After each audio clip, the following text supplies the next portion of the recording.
Εδώ βρισκόμαστε στο χωριό των Κόγκη και συγκεκριμένα στο σπίτι της Μιλένας που μας έφερε μέχρι εδώ. Η Μιλένα με το μωρό της μας εξηγήσε πάρα πολλά πράγματα. Ναι, μας μίλησε για το μέρος αυτό. Είναι ένα μέρος με 40 οικογένειες περίπου, δίπλα στον ποταμό Παλωμίνο, ο οποίος βρίσκεται κοντά στην πόλη Παλωμίνο. Όχι και τόσο κοντά βέβαια, γιατί δεν μπορείς να έρθεις εδώ με όχημα. Είναι περίπου 1,5 με 3 ώρες περπάτημα, ανάλογα πόσο γρήγορα περπατάς και αν έχει βρέξει και είναι λασπούρα ο δρόμος. Εδώ βλέπουμε ότι τα σπίτια τους είναι χτισμένα των ανθρώπων είτε με πέτρα, ας πούμε. Το συγκεκριμένο φαίνεται να έχει λίγο τσιμέντο, να σου πω την αλήθεια. Και λαμαρίνες πάνω, Ναι, κάποια έχουν λαμαρίνες, κάποια είναι με έτσι πιο παραδοσιακό στυλ, αυτά τα φύλλα φοίνικα. Ηλιακά πάνελ πάνω. Έχουν και ηλιακά πάνελ τα οποία τους εξυπηρετούν, γιατί στην πραγματικότητα δεν υπάρχει ρεύμα εδώ και έτσι συλλέγουν ρεύμα κατά τη διάρκεια της ημέρας και μπορούν το βράδυ να το χρησιμοποιήσουν. Ηλιακή ενέργεια. Καθώς δεν είναι συνδεδεμένοι με το κεντρικό δίκτυο του ρεύματος εδώ της Κολομβίας. Εδώ βλέπουμε κάποια σπιτάκια τα οποία είναι επίσης φτιαγμένα. Η κουζίνα. Από όλα αυτά, το συγκεκριμένο είναι η κουζίνα και πάνω φύλλα φοίνικα.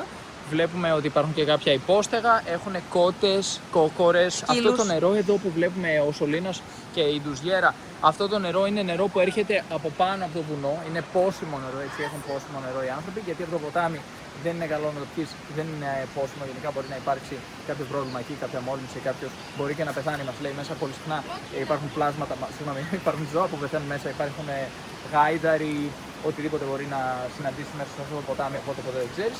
Εδώ είναι πολύ φυσικό το μέρος, καλλιεργούν και γιούκα, πλαντέιν, διάφορα φυτά δικά τους που έχουν για να τρώνε. Επίσης τρώνε και κρέας, μας είπανε.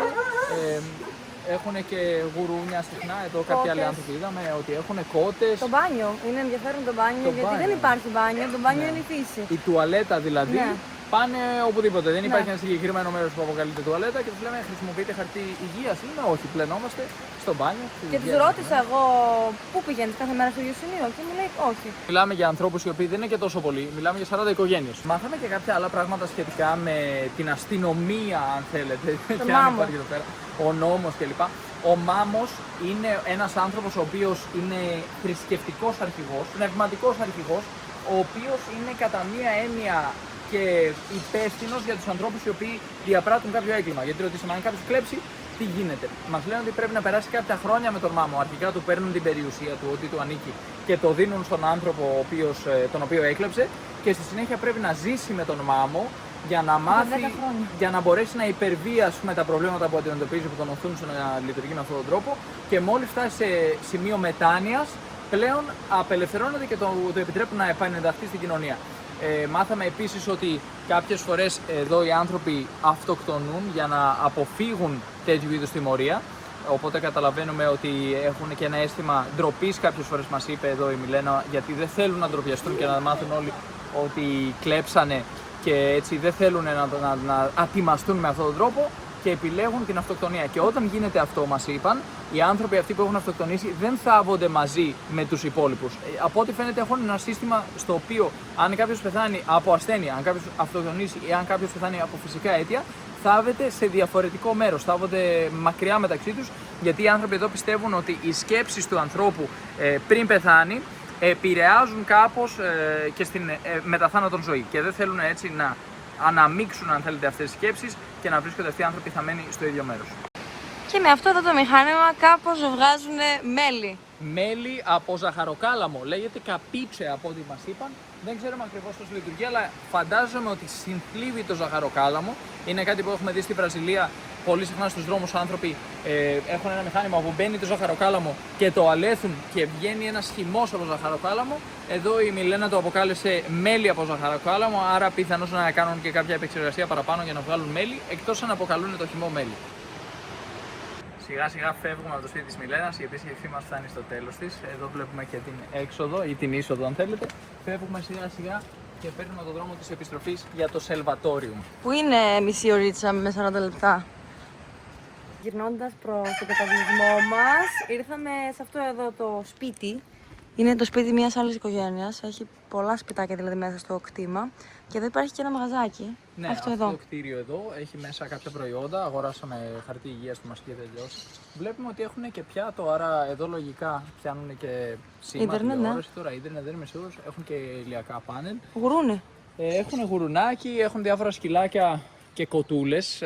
Τα σκυλάκια και μια γατούλα. Τα σκυλάκια όλα μας πλησίασαν και ήλπιζαν να τους δώσουμε φαγητό, νομίζω. Δεν ξέρω, δεν φαίνονται πολύ καλά σιτισμένα.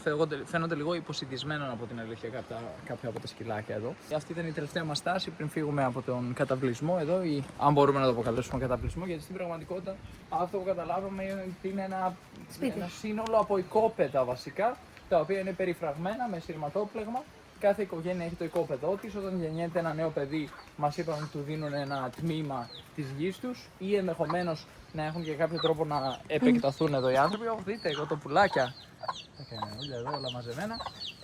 Αυτό που καταλάβαμε ουσιαστικά είναι ότι εδώ η γη τους τους ανήκει, ας πούμε, δικαιωματικά και την έχει αναγνωρίσει και η κυβέρνηση της Κολομβίας.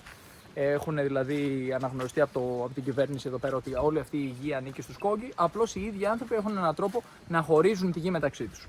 Και επίσης κάτι ενδιαφέρον που μας είπανε είναι ότι δεν έχουν ηλικία και δεν έχουν ώρα μέσα στη μέρα. Η ώρα τους εξαρτάται από το φως της ημέρας, το φεγγάρι, και δεν έχουν, ας πούμε, σαν εμάς που έχουμε 4 η ώρα το μεσημέρι κλπ.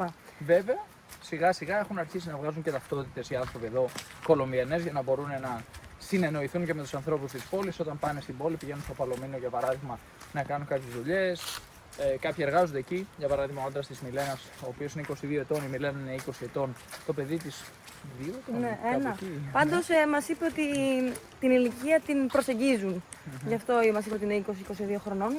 Αυτό έγινε λόγω του ότι είχαν επαφή με τον έξω κόσμο, με τους τουρίστες, με την κυβέρνηση, να βγάλουν ταυτότητα.